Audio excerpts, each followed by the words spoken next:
মাধ্যমিক math question paper 2025 মাধ্যমিকের গণিত প্রশ্নপত্র 2025 নিয়ে কিছু বিতর্ক সৃষ্টি হয়েছে। দেখা যাচ্ছে সেখান থেকে 11 নম্বর মতো সিলেবাস বহির্ভূত বা বইয়ে যে লেখা আছে তার মধ্যে কিন্তু নেই। সেখানে কি ছাত্রছাত্রীরা অতিরিক্ত নাম্বার পাবে সেই বিষয়ে কিন্তু এই ভিডিওটি, সুতরাং সম্পূর্ণ ভিডিওটি দেখো। ভালো লাগলে অবশ্যই সবার সঙ্গে শেয়ার করো, কারণ ভিডিওটা সবার কাছে পৌঁছানো খুব দরকার।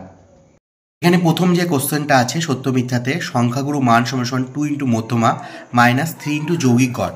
এখানে বইয়ের 363 পেজে, ঠিক আছে, মূল্যায়নে অন্তর্ভুক্ত নয় বলে একদম শেষে আর কি, শেষ যে চ্যাপ্টারটা আছে তার আগের পেজে একদম শেষে কিন্তু লেখা আছে মূল্যায়নে অন্তর্ভুক্ত নয় বলে সম্পর্কটা দেওয়া আছে সংখ্যাগুরু মান সমান 3 ইন্টু মধ্যমা মাইনাস 2 ইন্টু যৌগিক গড়।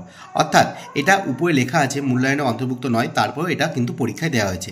এক্ষেত্রে এই 1 নম্বর কি সিলেবাস বহির্ভুক্ত নয়? নিচের তথ্যের মধ্যমা নির্ণয় করো, এক্স ওয়াই এর মান নির্ণয় করো। এই যে অঙ্কটা আছে এই অঙ্কটা বইয়েও দেওয়া আছে, 15 নম্বর অঙ্ক মধ্যমা চ্যাপ্টারের। সেক্ষেত্রে কিন্তু বলা আছে পরিসংখ্যানের সমষ্টি 100। অঙ্কটা যদি আমরা সমাধান করি তাহলে দেখতে পাবো যে এখানে একটা উত্তর আসছে না তা নয়, 46.5 আর 53.5।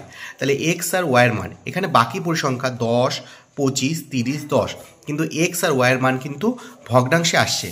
ইন জেনারেল আমরা কিন্তু কোনো সময় কোনো পরিসংখ্যা ভগ্নাংশে দেখতে পাইনি বা দশমিক সংখ্যায় পরিসংখ্যা দেখতে পাইনি।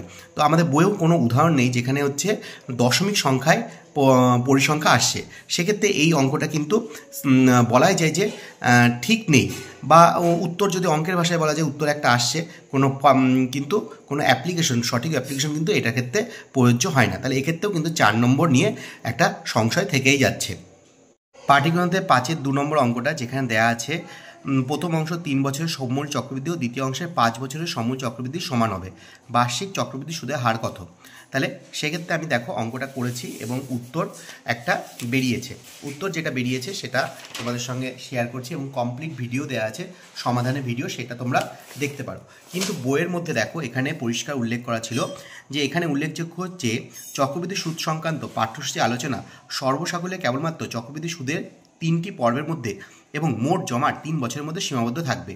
কিন্তু এই যে অঙ্কটা আছে এই অঙ্কটার ক্ষেত্রে দেখা যাচ্ছে যে যেটা বলা হয়েছে যে 5 বছর 3 বছরের সমূল চক্রবৃদ্ধি ও দ্বিতীয় ক্ষেত্রে 5 বছরের সমূল চক্রবৃদ্ধির সমান হয়। তাহলে এই বইয়ের যে এই লাইনটা আছে 3 বছরের মধ্যে সীমাবদ্ধ থাকবে, এই লাইনটাকে কিন্তু মানা হয়নি। এটাকেই আমরা সেই নিয়ে তোমাদের বিতর্ক সৃষ্টি হয়েছে। বিভিন্ন অঙ্কের শিক্ষকরা সেই নিয়ে তাদের মতবাদ দিয়েছেন এবং বিভিন্ন জায়গায় তারা লেখালেখি করছেন। আশা করি এর কোনো আশানুরূপ ফল আসবে।